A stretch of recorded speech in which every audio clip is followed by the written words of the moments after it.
ಬಾಗಲಕೋಟೆ ಜಿಲ್ಲೆಯ ಹುನಗುಂದ ತಾಲೂಕಿನ ಬಸಿರಿಕಟ್ಟೆ ಗ್ರಾಮದ ಸರ್ಕಾರಿ ಕಿರಿಯ ಪ್ರಾಥಮಿಕ ಶಾಲೆಯ ಸ್ಥಿತಿ ಶೋಚನೀಯವಾಗಿದ್ದು, ಅಭ್ಯಾಸ ಮಾಡುತ್ತಿರುವ ಬಡ ಮಕ್ಕಳು ನಿತ್ಯ ನರಕ ಯಾತನೆ ಅನುಭವಿಸುವಂತಾಗಿದೆ.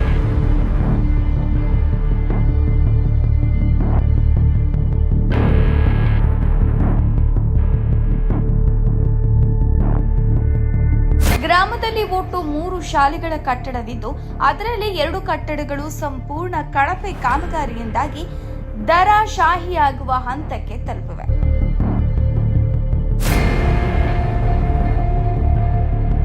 ಸಿಮೆಂಟ್ ಸ್ಲ್ಯಾಬ್ಗಳು ಉದುರಿ ಬಿದ್ದು ಕಬ್ಬಿಣದ ರಾಡ್ಗಳು ಹೊರಬಂದಿರುವುದರಿಂದ ಆ 2 ಶಾಲಾ ಕೊಠಡಿಗಳಲ್ಲಿ ಮಕ್ಕಳಿಗೆ ಪಾಠ ಮಾಡಲು ಸಾಧ್ಯವಾಗುತ್ತಿಲ್ಲ.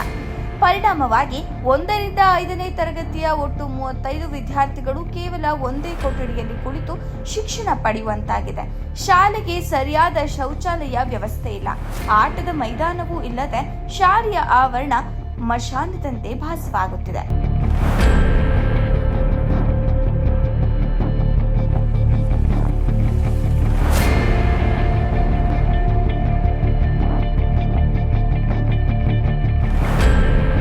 ಶಾಲೆಯ ದುರಾವಸ್ಥೆಯನ್ನ ಕಂಡು ಸಂಬಂಧಪಟ್ಟ ಶಿಕ್ಷಣ ಇಲಾಖೆಯ ಅಧಿಕಾರಿಗಳು ಕಣ್ಣು ಮುಚ್ಚಿ ಕುಳಿತಿದ್ದಾರೆ ಎಂದು ಗ್ರಾಮಸ್ಥರು ಹಾಗೂ ಪೋಷಕರು ಆಕ್ರೋಶ ವ್ಯಕ್ತಪಡಿಸಿದರು.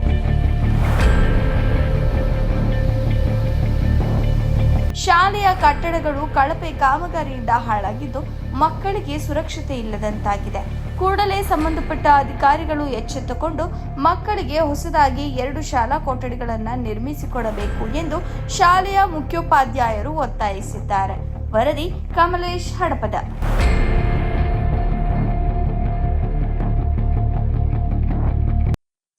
ಏನ್ ಸಮಸ್ಯೆ ಆಗೈತಿ ನಿಮ್ದಲ್ಲಿ?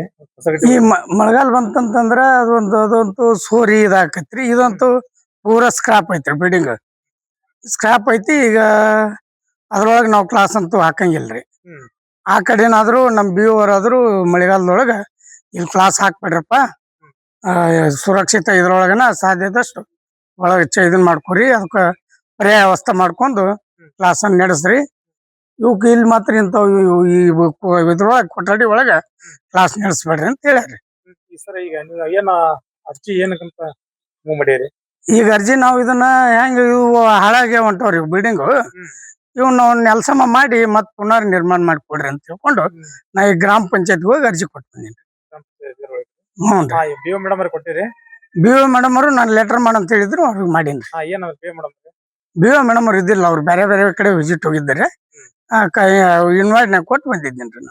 ಈಗ ಸಮಸ್ಯೆ ಎಷ್ಟು ಮಂದಿ ಅಲ್ಲಿ 1ನೇ ತರಗತಿ ಎಷ್ಟನೇ ತರಗತಿ ಕಲಿಯಾಕತ್ತಾರ ಶಾಲೆ ಒಳಗ? ನಮ್ದು ಇಲ್ಲಿ 1 ರಿಂದ 5ನೇ ಸಾಲ ಇದು. ಈಗ 36 ಮಕ್ಕಳು ಓದ್ತಾವ್ರಿ ನಮ್ಮ ಶಾಲೆಯಾಗ. ಶಾಲೆ ಒಳಗ 36 ಮಕ್ಕಳು ರೀ. 1 ರಿಂದ 5ನೇ ದಾಖಲಾತಿ. ಸರ್ ನೀವ್ ಏನದ ಸರ್ ಶಾಲೆಗೆ? ನಾವು ಹೆಡ್ ಮಾಸ್ಟರ್ ಅಂತ ಇದೀವ್ರಿ. ಸರ್ ನಿಮ್ಮ ಹೆಸರು ಸರ್?